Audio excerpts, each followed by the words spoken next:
basınımızın kıymetli temsilcileri, malumunuz dün İsrail tarafından Lübnan'a yapılan saldırıyı kınamak için bir araya gelmiş bulunmaktayız.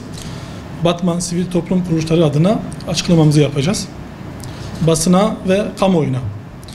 Son günlerde İsrail tarafından Lübnan'ın çeşitli bölgelerine gerçekleştirilen hava saldırıları bölgedeki istikrarı tehdit eden ciddi bir güvenlik krizi yaratmaktadır.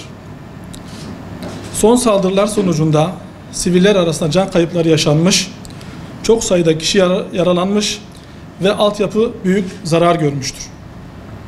Bu saldırılar uluslararası hukuka ve Birleşmiş Milletler kararına aykırı olup bölgedeki gerilimi daha da tırmandırma riski taşımaktadır.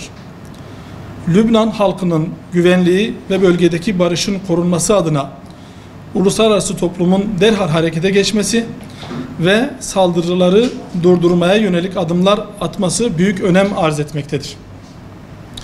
İsrail'in Gazze'ye yönelik 11 aydır yaptığı katliam ve insaf dışı mezalimlikleri ortada dururken, şimdi de Lübnan'a yapılan bu saldırılar kabul edilemez.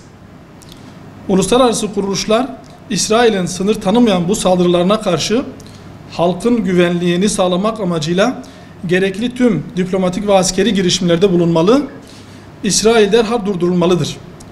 Amerika ve Batı'dan aldığı cesaretle tüm Orta Doğu ateş çemberi haline getirmek için çalışan İsrail, telafisi mümkün olmayan bir kaos ortamı oluşturmakta ve bölge barışı için ciddi tehdit oluşturmaya devam etmektedir. Bu süreçte tüm uluslararası kuruluşları, özellikle Birleşmiş Milletler ve Güvenlik Konseyi'ni bölgedeki durumu yakından izlemeye ve saldırıların sona erdirilmesi için daha güçlü bir tutum almaya davet ediyoruz. Batman Sivil Toplum Kuruluşları adına.